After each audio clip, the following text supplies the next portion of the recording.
So aduonu sie na so ya mawoda ntibraso se enne kase birthday edition no mede so mo nsam ne dos pa de di mu akotene bia wo beti enne emrante bia wo kurakura tuo na akoba bia edi nkyere ekoso ewosa na rugu akotututuo sesei ehu abo manfo ye de mu nkyemu bedan wo ewo kase yi emu sanso na saudai emrasebedwane ekira sikasem bi enkoyie ewo abato commission sika wode etwere di no de sente obefre wo mo ewo mrase bedwafie afei Dr. Pakwasi Indom enso adi edom animu a woyo ye kire ne nyina ene se bring back GN Bank na wo bo ho dawro pesa ban etie nsem weni afoforo bi ene ka ho don hira mesim konye kenkan ma ho se nwume no nsia kase yemidin ede akria echa oyi akwan bemu ajo efri etifedo mantem no emu kure frene sesa na rugu ene yakwa koginan na ene anopa etututuo ekoso ewo babia wo twere edin a enipa edom akwa bodompem ewo ho na eba ne saa no NPP amanyoko kira wode wonsa etnete NDC amanyoko na kitafo so NDC amanyoko so kira omoso de wonsa etnete NPP amanyoko no so ne senti ama confusion ayebasa wonwunu nipa okokofa atu a wode begina babia de ntwere no ekoso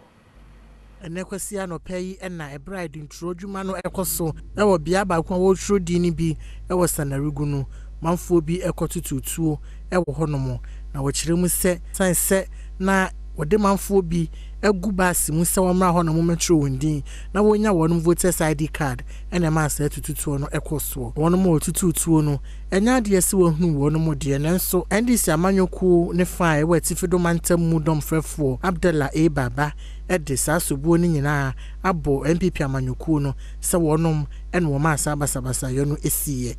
Whilst we're putting our people in queue to register, we saw people coming from the bushes and they started firing. And everybody was scared for their life and they move away. So what happened here is that we are very, very sure that whatever happened here as a result of the gunshots was the brain mind of NPP people. Because yesterday we had information that they had a meeting and they agreed that since the numbers are favoring NDC, what can they do to slow down the process? The only way they can do that is to institute violence, and that is what they have actually come to actualize here. So the whole thing is that we didn't even the whole thing didn't even start as a result of what is it called, raising objection against people or not. We didn't even start the process when they came and they started shooting, firing the gunshots. Alhaji Musa Fuseni Dangoma eye dwemtenani awoda sanarugu MPP amanyuku no ano ono so de atuja se boy wati a shelo na ka NDC nam labrota parcel ka ne bi ma ko no registrement kabda ka ne bi ma tema so according to ne kana de la ba sha atay sa organize la mara fan yarba ne zombi kana ke ka MPP nam ma te no na ban kumba so kab tirgela la mara fama nyo la mara fama tirgela nyo kan karati to amane bana jembra pa mara fan yarma ye Roxanne Nelson Kwame da fia mekpo wode atudwa se enche wotwen amedi nkyere no atwam na wode abato commission tetere ni Jemensa akogina mrahye bedwafie sanse sika mrahye bedwafo je mu ma no se wonfa nkoye adwuma no nya hu di nkyere kora ene ekoso wo man Ghana mu. Roxanne Nelson da fia makpo eye South Dayi emra shebedwani wone ya mane boni ode sheba wusu job enkomotwetwe mu en wode tudwa se eniama bia emra shebedwafo egina so yesika isi ebesere yese wode bedi dwuma yenti wode ma wonom no ene saa ena aso ye hwe abato ho nsem so eye no sesei ewo edintro dwuma ekoso animu wakire mu se isi edebedan emra shebedwane se wonom hia sika wode beye edintro dwumadie no ewo polling stations a ewo memu nyina nanso wonom saka aska ni wiye no wonom etrodin no wonom mansini aso ya ahodo ya ne senti emma dwumadie no enkoso wano all the 70 polling stations I was served that it will here 10 cities. Yeah, the 10 cities number we limited registration to only one. So we trust Kaniso. What Tichubu? Bisano. Yes, and then the number of personnel that you need to use means what is so. So you're also contributing to the unemployment in the system. which is something a lot of people don't think about. This is a constitutional body. This is a statutory body. You are supposed to employ people for your work. You are limiting how you do the work by reducing opportunity for people to serve with the institution. It has to stop. Registration as a CAN every day, because every day somebody turns 18 years. Every day somebody turns 18 years. You understand? So when somebody turns 18, they don't have to wait for 2 years for the Electoral Commission to register them.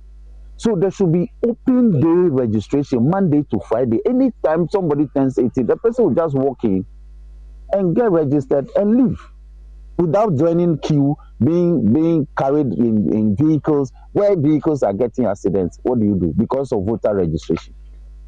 And so said dead spices was it taste day inside or no and aso yasne yet one some so won fimfim mantemu enra no pa ensubrane a etoye e ma Mori Junction ye wo abras ebuko amanka semensin mu e honum yiri pa eno no manfo e de won setene assembly no esoe sanse wo mu na amakwan amanipa bi no masisi dan esi ensuo kwan ya eno nti ensuo to kakra bia na yira for manfo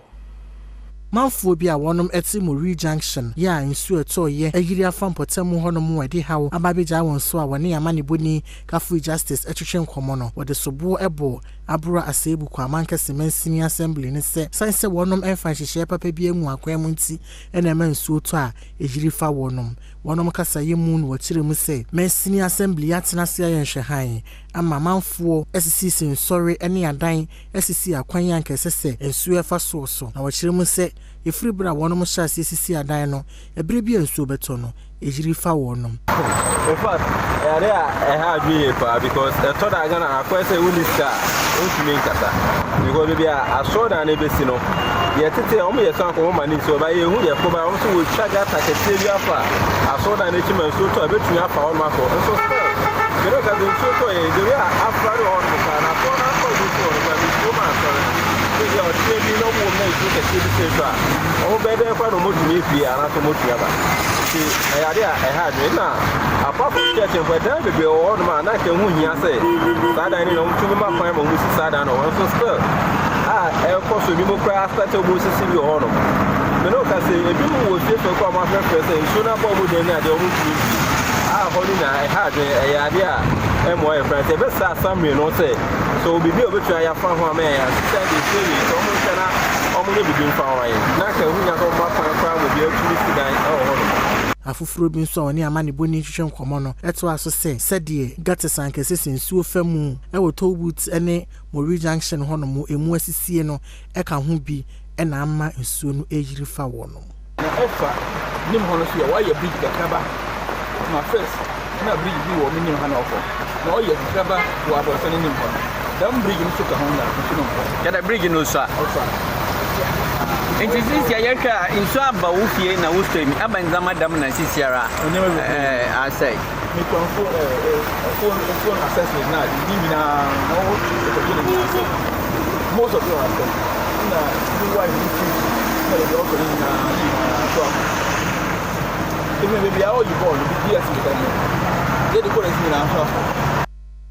bank oteye na ebi wo my Ghana mu a egu ye pa ma won made won sika kwoto honom won wo kire wo mo ene yi wone enipa bi aka won wabomu a wo ye kire eti aban wo kire se sika ekwakwose aban mu efa na akwan schools a wodu won de ma contractors esopa sa aban etua contractors ye obo wo mo bosia na contractors yi so etua sika krabia ne ka anka sika krabia na betima gina ne naso enti ene yi oye kire wo ye ni nyina no eye bring GN bank back and away the atraban.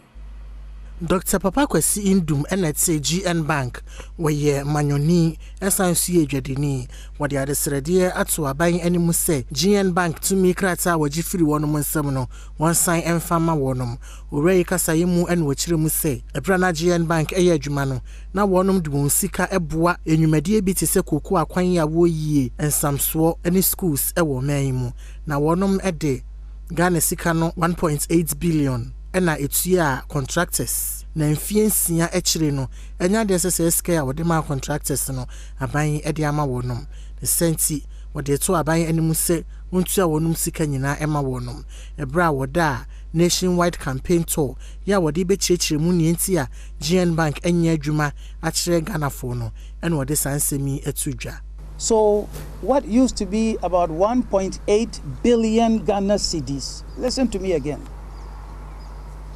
A debt that used to be 1.8 billion Ghana cedis is now more than 7.1 billion Ghana cedis. I'm not talking old Ghana cedis or old cedis.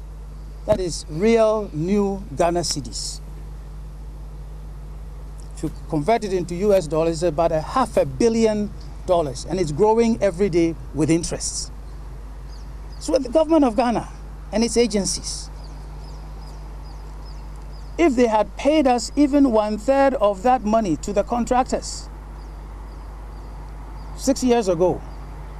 there wouldn't be a Gold Coast or Black Shield problem, there wouldn't be a GM Bank problem, there wouldn't be a problem with any of our companies. Wasanso diato Frank Tufu a wɔnom edi amanyoku ahodoɔ nyinaa animu sɛ sansemi wɔma ehia wɔnom paa esan sɛ enipa bebree ɛna sesei wɔnom enam saadie so ama wɔnom adwuma abɔ wɔnom ne senti sempo mampani Adom Kufuado amfa wɔnom tumi krata no ama wɔnom a sɛ wɔnom enya kwanya bedi man so a wɔnhwɛ na wɔmfama wɔnom.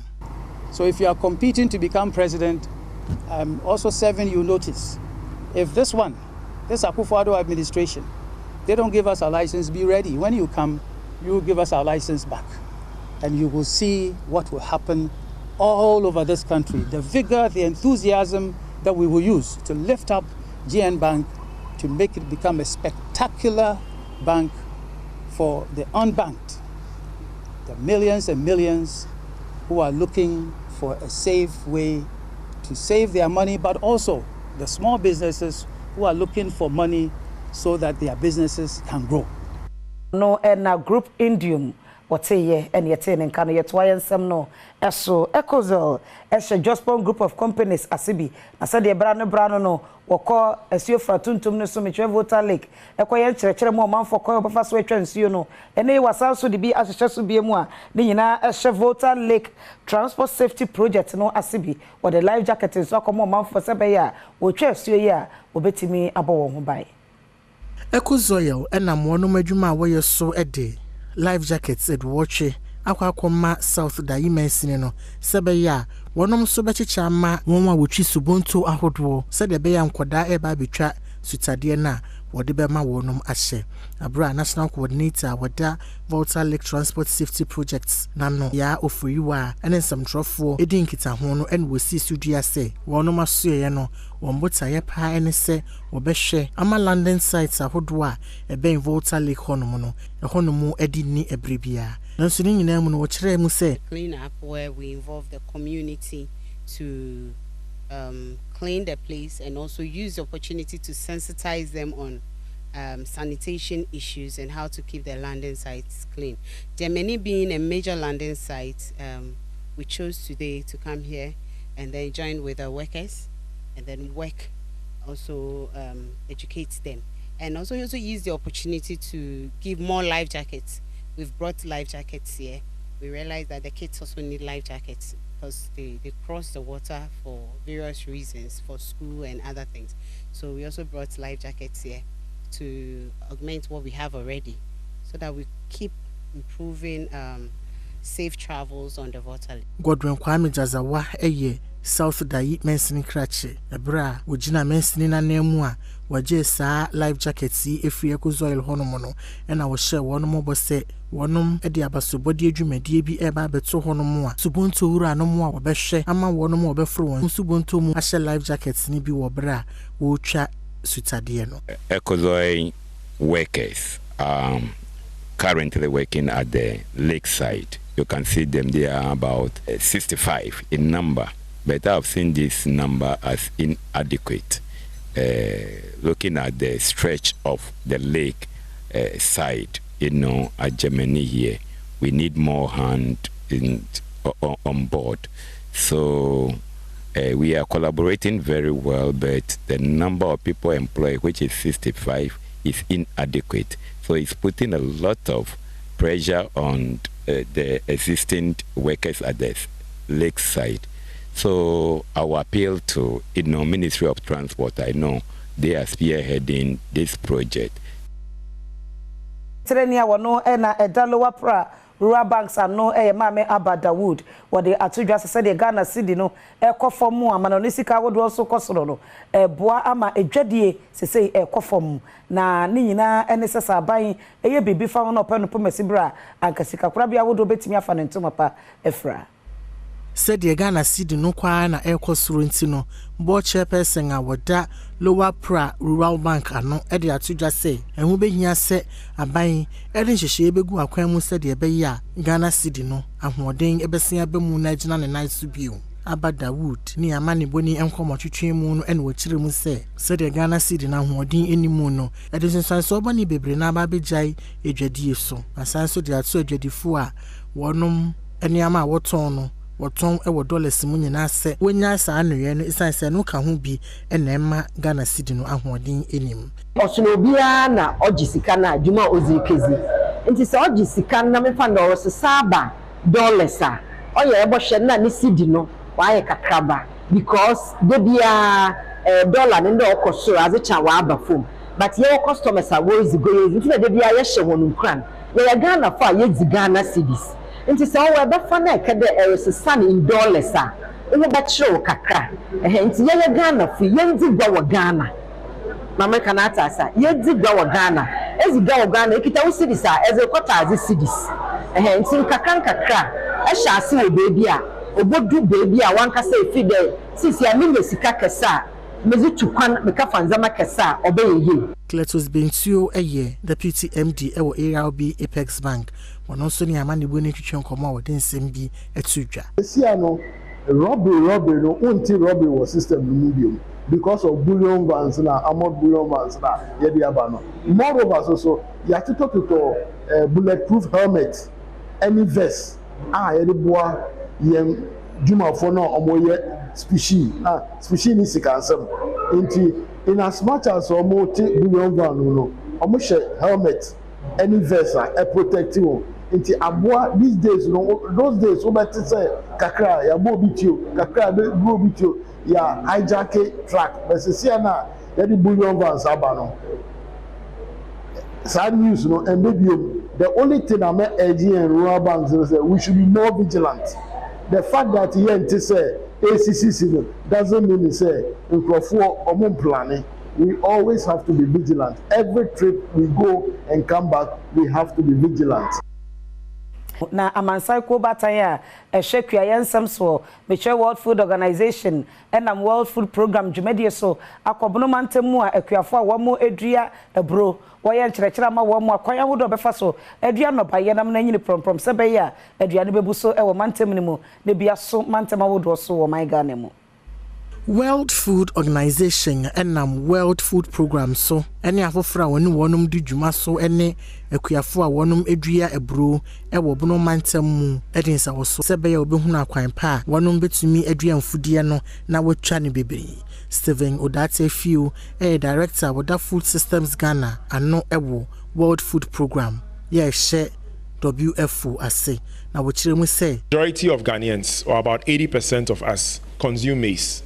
Maize is one of many crops that we find in so many products. In fact, 90% of all the products that we see today in the supermarkets are from maize.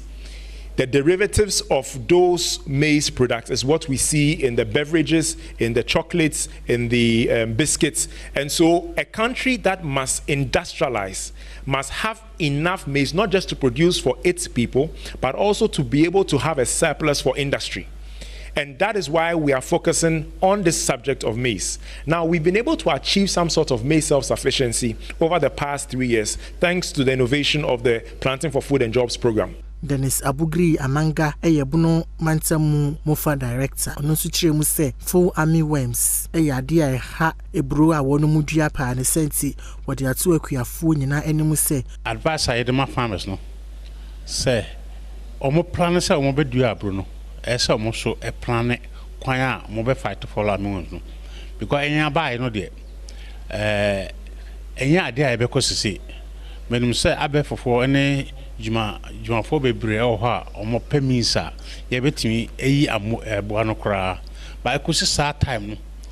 first advice no say so plan say obedua abro afiwe a ese wo so dwuno say na he na menya adro eku emo no bi no say okojoma obenya bi binum say baby binum so otimi ko agric office and actually and akuafo any amani boni hwenkomo a wonom ebo World Food Organization and wonom aboafo abaso se wode wonom ababefa science enimu emi worms na omo esaya buru no nti World Food Program for abasa omo be so yasene ye ha okese pa ne se omo be boaye na ye benya adura ye de be ko ama buru no so ye dua ye de be guso na mo ana firi so ama buru no aye amaye ye hwiafo no etomre bi aye bre ti se omudi mfidie dryers ne machines a omudi be maye na ye ho ahinhan ye de because eso be ba mfaso kese e de amaye hwiafo no ti ye kwen so ye kwakoka kire ye nuanom a omantimi ama no na omo aya ahoboa nti da ye be hia wo onne nyina ya hia ne ahu anamopa ye betu afa ho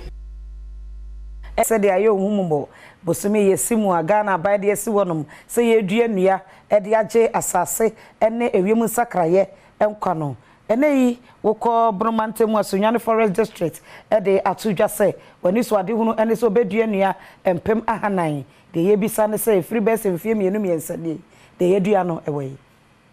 Sunyane Forest District no ehwe ne mu kwan sa afi Green Ghana campaign mu no wobedua ennua emma empem wohanan Francis Bobe and epanyini a woda Sunyane Forest District no ano wachire mu se afi Green Ghana campaign no wonom aya hoboa pa sanse wonom ennua emma ne nyina no wanya ya nti wo be hyase ede dwuma na sana sa dwumadie no ebe hyase no nom ede ato manfo nyina enim se de nyina enim on the 7th of June oba Sunyane Forest District ya bobo ho pa me no ka say the target 400,000 citizens are ready to see 260,000 maybe again office enim ha nko a 95,000 and your other satellite as you quatro ni ready samre certain so e be prepare so ready the samre de kan nyina na say Sunyane Forest District Ghana are ready to be biara afi at the seedlings ema ankrankra free na de tell say e free ampa obi bia samre koko akuafo cashier akuafo individual institutions schools any empo ankrankra bi ahia bi samre wo hwe the way yesisi adan no a e do so pa ye kra sase nyina de sidan e dan so nye bone na mu ye sidan ni wi a e mo de say ye betimi aduadua nua wo ho owura ya sanso de ato emabunu asese wanya adwuma ene wono mo ye wankasa adwuma nyina animu se wonfo won ho enhye saa ennua adua yi mu esanse sika ewo mu pa ennua ye ade bia de fa so pa samre nam kwai so ede etudwa say ye nuanom mo Ghana omo entrepreneur omo businessmen and women omo fom ho nhye nuadua mu na nuadua ye kwa bia ede sika bapa ama ankrakra edi ebio on the environmentally say the nyina anim no de wiem climate change ya ba ensu ya awiwie nsase eseye ye dua nua betimi aboa ye ama ye nsuo ye nsase ewieba ye ama ye dua nua ne a ebeye amenya bi edi on the social front samre the team youth obi bia ni abre esu adwuma ho nuadua so yakwanya bia betimi aboa ye e de adwuma ba se wodua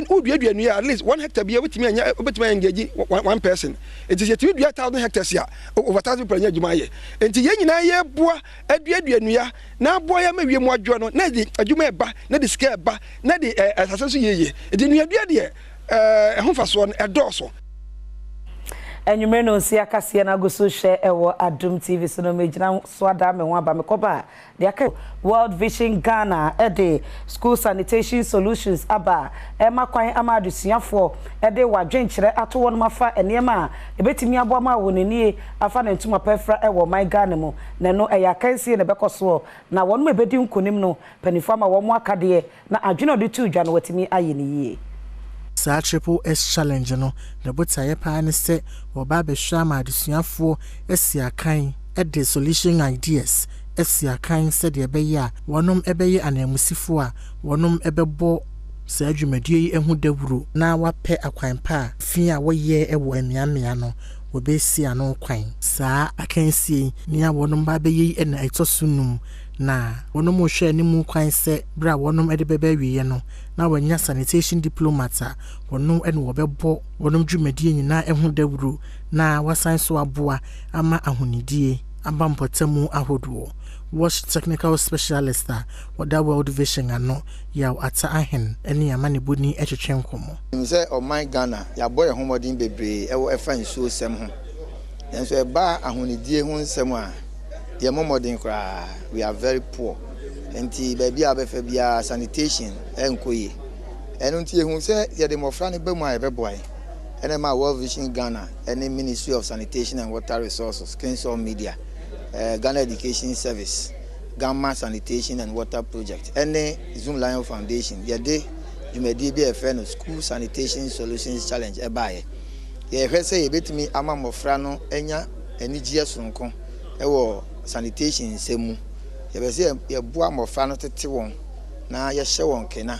Emma wants to me Eddie Solutions. Emuaye, Efa Sanitation Hoba. Ure, Echremu say. I can't see a one more year, and one more would deem Kunimano, one Juma would dear no ede, in Sunshine Swapa and Abba Mansamu Ahodu, any in Kura a bang one. A buy a boy in ye pa, a boy ama, and Puntu Abba, and more fun to make casa, Emma and paying focus see toilet mom, and more fun to make casa my schools are who do be, they say when your toilet facilities, and more fun to me a casa, Emma conferences be what one tum. SAP policy. A manema or say, yeah, and also ultimately will name the Eboa. Intimidity, a course, ya,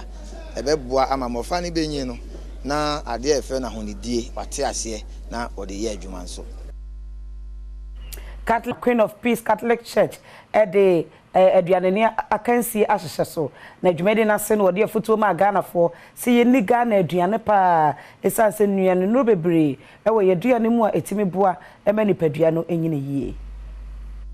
Ebra Catholic Women Councilor Ewo Medina Queen of Peace mu eye cooking competition edi etwa Women's Month celebration a oye no kotonima busumi mu eto ena Evelyn Amankwa won na ye president eda Catholic Women Council ano Ewo Medina Queen of Peace edito Ghana fo nyina enim say Ghana aduane no anwodin ewo mu a etimi boa pa emani pedua no enyini pomprom ne senti obetu Ghana fo nyina afo nkanka ne mabuno se enuane a anwane srade ewom no wonya idi no ndi Ghana aduane a edi ahoden ebe ka che mabu a eba ne se ye nga aduane no ahoni wom pa kokonte na kokonte fo wa but because of rain into no man to me amma enti ye encourage youth ne say fufuo abunabuno ode ampesie tubani ene sa anuane ni nyina yeni nenja sa chunk food no fried rice ni sa anuama no vegetables ni yemum but akade na ka ho no na ya na ha ye kakra nti yeni fie aduane yeni ye krom aduane na ye no so ye for sponsors na nkulenu na sponsor Enwechi and a priest Jerome Aduzoka ya wo ye Nigerian SME priest wa Ghana ha editu dwase wo ba Ghana wadi enuane bebre a ene Nigeria de no nsunsure bi anhye enimu nanso enuane bi wo ho no a etwam ne sentisa competitions awodo yi sei ene betimi abo atwemabunu na dwene abaso bi. But there's nothing different. There is no much difference about Ghanaian food and Nigerian food. So I like the food. I like Ghana jollof, I like nkaton kwan, aben kwan, fufu, banku, banku and tilapia, very nice one. Just to appreciate our local Ghanaian dishes. And so they have encouraged people to cook different local Ghanaian dishes. Some dishes that you find are going into extinction. You see,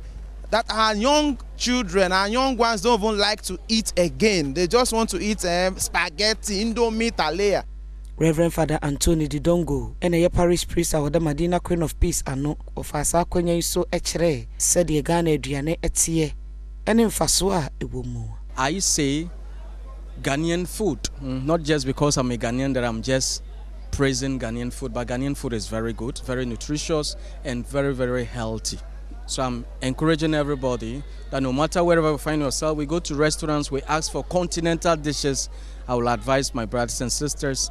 that we should always patronize Ghanaian food. The cracker and a maybe one of the new Diane, a which made a seni Adom Cassie, a trim comochire Niania. Oh, yeah. Yeah, Tubani. Tubani is a protein made food made out of beans, pure beans. Into garnishing with chopped tomatoes and then a little salt and then a little cow. The local name is called cow. Me workman, and I me friend is saying a what demi near Belima womb. Na me fetri no me near oil enimu, and I me near oil womb. Contemporary ni abedru. Anybody asun son. Na ye di amanin soa. Ai ma moja. Contemporary no so e ma moja. E na abedru no so e ma moja. Enti aduane e ma moja dron kwa na ye di ye aduane. E na ko obi no so no ono da so yi. Wa wo sa kan for de enu aduane ko obi ni kako we hu na chesa pesi no ensipi. Cancer, there are so many. It's very nutritious. We have okoto inside. Protein, calcium, all the nutrients. Yes, I will. Manesewa, Ketasku West, Kesiano, and also smoked one, of course, and also the same protein and calcium, no penumo. Ohirima apia dwabwafo nana echiremu asede adesuafo ewo Hwediem Senior High School wotadwane kwa abonten no sefata sempanifo besi nkonyo no ope sede obeya adesuafo betimi atene school mu no asuade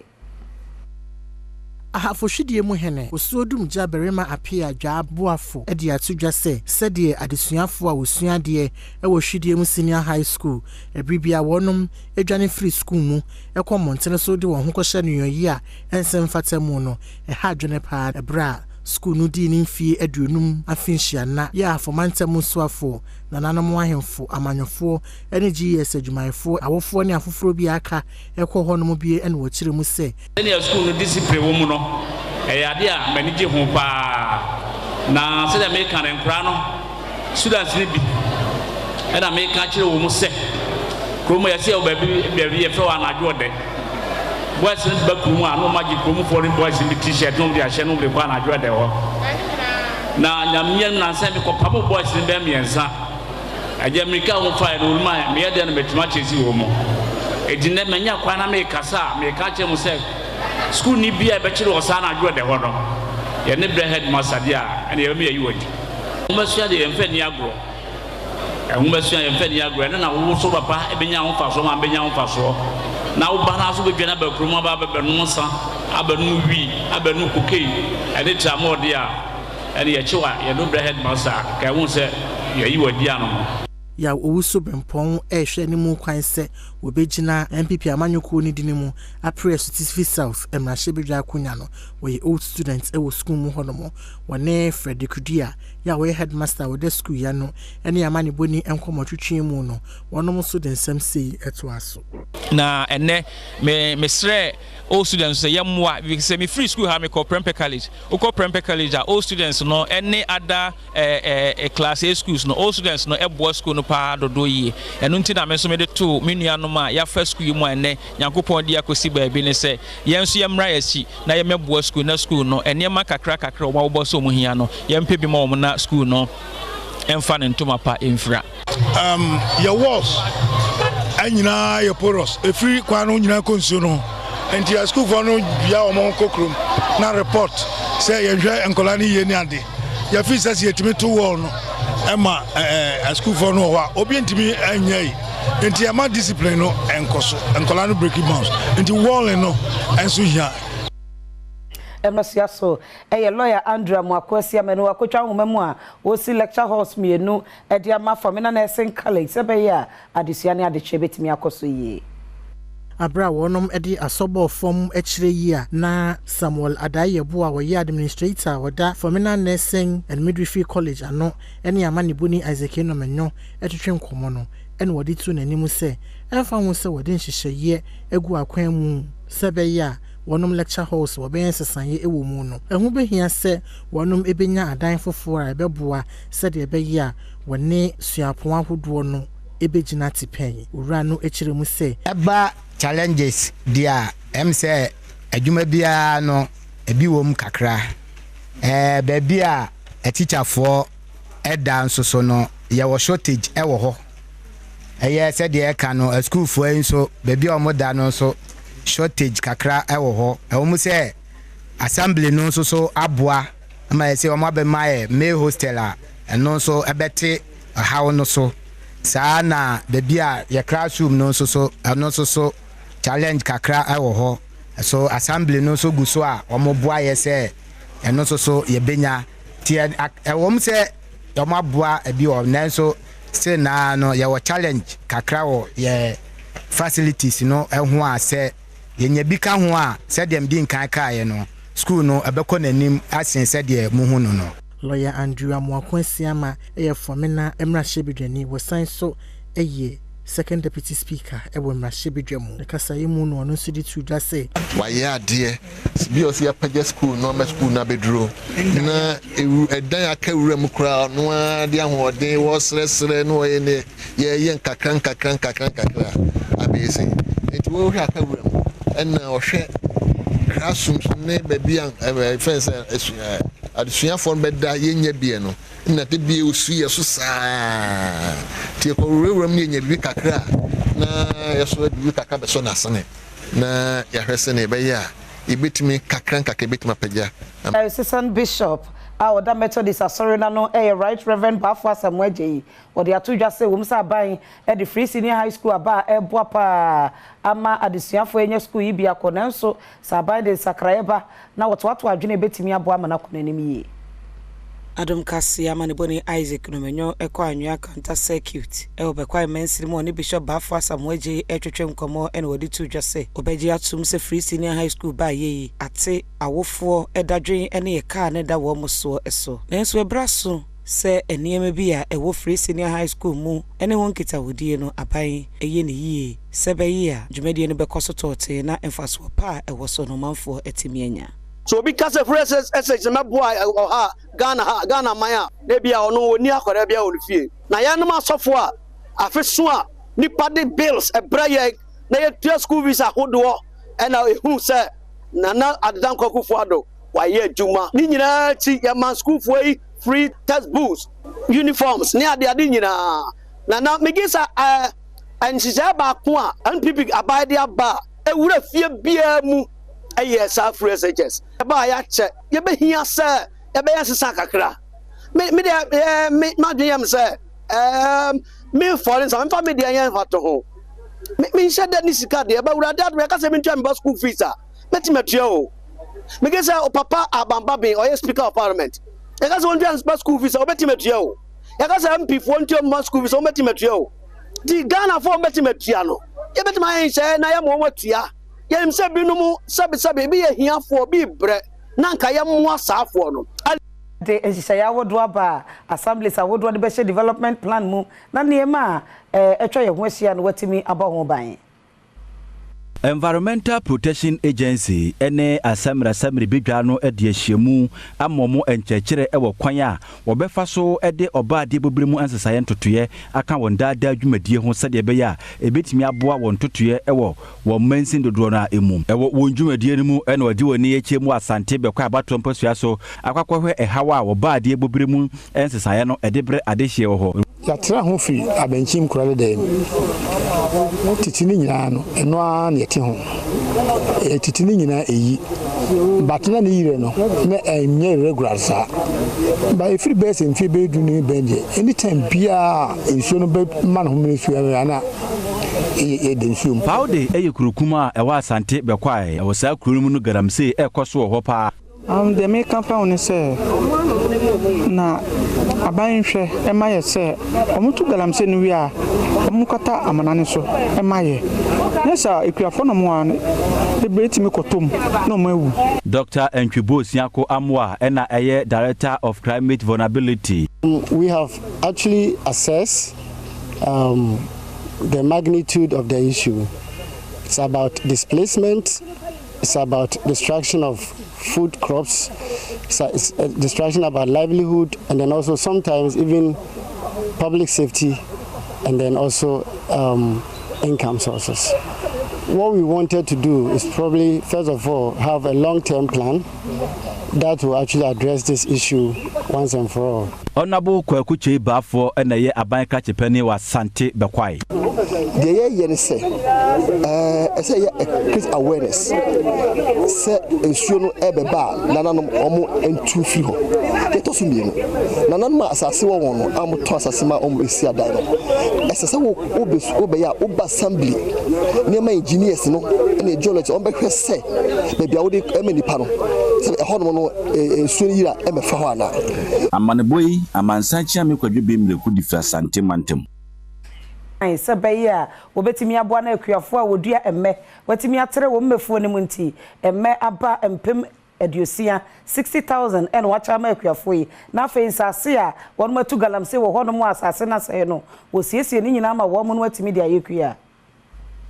Obwasi Agro Association Kuafua, one more award and see assembly since emu in Saka Abenya Babaye 60,000. Sekian Sasia Hudrobia, or man for no too many seas to 2 galam say was swa, and was saying no, was Sanko Shasie, no judging now was to say a beya, Kiajuma honomono, ebetumi amanamuso. Na Adom kasi kopie mu honom nyane Anglo Gold Ashanti wo mo superintendent Daniel Atabin too much chenkomono wo kire mu di ntia wo de sanwa be koma akuafo no ene de esi o mane suntia e ma mu tu sana moyi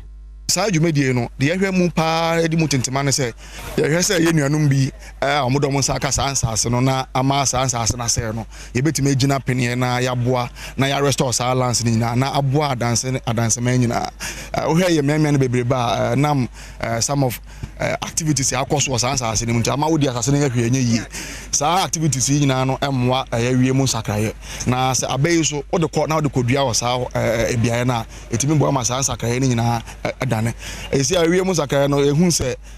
kuafo no bebre na ntimi hu tamansu beto tamansu ate ni nyina no emwa local economy no because you see ehun ni sa no man nyina anu yin na yede sa emei a ye 60,000 ekoboa sa kuafo na omotime dua na sa mia ni nyina enu achi kuafo no bia won sai ka sa nnuabai enso so de to aso se me ankasa no me starte say yedua emme na ye dia diversify economy wo boase nti already no medua be 150 acres kra nti aye me de set up project we yetumi implement ma abedu se wechi no se bi ohia buruburu a first no mines no call from na abundance memo ha no megidi se emaburu no ene nipa wadanse memo nyina ye adwene se ye de hu be hye sa adwumedie no mu a emfie du achi no sika bebo ye botom ama sabi etuma tenase ye maburu no ntukwan basabasa mafo wakrache west ene nchumuru mensiri mu a akosombo ensuyiri efa won niema no ene World Vision Ghana akwa akoma wo mo eniema bi betimi aboa ama asesene mu ahehan wo mo akosombo dam nsu a eyire ko manfo efie SS bi mu ejapade enam so ama World Vision ede achede ahodo bi tse entade empaboa school bags ene niema ahodo bi akoche o manfo a womo Krachi West ene Nchumuru jumede e course no womo de achede no ema Nadmo Directorate wo empatemu ho na womo nso ede tudwa se womo behwe na achede womo ache ama na so bia so Ketekrachi Cluster World Vision Manager Ivan Abwaji enso din semse na tudwa fa. The issue happened, we got in touch with our partners across the world to see how best they can support us, and so we got these boxes of clothing, shoes, all kinds of clothing, everything concerning clothing. We have them here that we want to distribute to the two districts and to the west affected communities. Municipal Chief Executive MC Owompatemu ho Patrikweku enso eda adwumakui ase wanamontu a womo etu ede abo omanfo a womo timpatemu ho. I want to thank the manager and for that matter World Vision for their generosity, for giving us this donation to our people who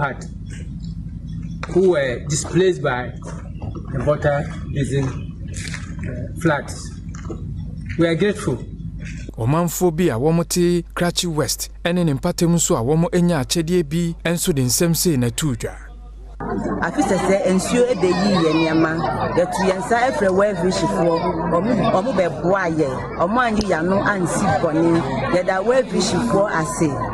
Pink Foundation ano eye atwapia wahye emabunu nkran se neyi wukosuapon wi a enye wadwe se wo kwa ye adwuma e wo bi company mu wanka safa won saye adwuma na se unsu bi ebi no bi emeye adwuma e wo ho de sansem etudwa ebra Richmond University campus e de ba campus dwumade bi ehye so. Wode futu ama mabunu ni se womo enhwe se womo ankasa ebebie womo enwuma na womo apɛ emoa efi aboafo na dwuma womo ebebie no etimi enyini sansemi. Executive Director Aono Eneda Ghana Think Foundation ano Ato Olsen Apia ene de sansemi etudwa abra wohia mebunu a womo free kasoa ene mantema hodo ekodwendwene kwan a womo ebefa so akọ onenim ewa abrabom. Na Barcam Castle 2024 no event a yede emebunu eba ebehia no musua ade ema omo ho no mutimi hia emebunu foforo a omuso ye bibi akọ kan no mo obia timi akọ kan nti emebunu mo ba omutimi hia nkrofo a ombema mo afutuo ombema mo mentorship sene ombetimi aye nwoma wo omo dwedie mu anase omo suku komu any the person mu ye na nti your mentorship wa ha nti event ye there is learning, there is sharing, there is networking. As a community leader, say no idea about it is one year campaigning. Yene yako other schools and yeshimu as a cool so ye katre ye nyonko we talk to ourselves regarding the solutions. So one of the solutions we've been talking about it planting of trees. Okay. Adaje no bra wunyama minti me da se nyame hwa kase mu aboafo ne adwumayefo me do bibia se ene eyema wodai the social media handles nyina so wa wokọ ekọ we me so me da wase nyame hwa na adepa enche yen midin e de ekria echa oyi akwa na onim se me sorry a kuma premiers e na etwa so obidum bie kwaku edukumi atnase raku Nene, happy birthday. Thank you, and a birthday to me so. There na say we friend of panoti. Minu no ntem unso birthday no. Ye be di ne china. Eti no ena kwa weekend na o se preparate. Unso no pana na me post you. O chenedwo. Say edwada. Enti edwada no na ye be ye on. E was so tease enti no sanete. Minu no ntem de ye time one ye ho echi. Eti efo china ma be kan ni so Tobo happy birthday kese pa enko enfa mawo. Nyame hia ne adwumaden a wo ye de we nyina ye hu nyame nso nim enti nyame behwe so no wahirawo na ahoden moroso sika moroso yedie moroso ekwan esiesie bia miebie amen na ngosra nye kese ewo so de obonefo be hye bia twetwam Jesus Christ bi no abuzi amaso so kuma all premiers agase dia na abeya modo e dia no me ya modo menya bia meka ene makrao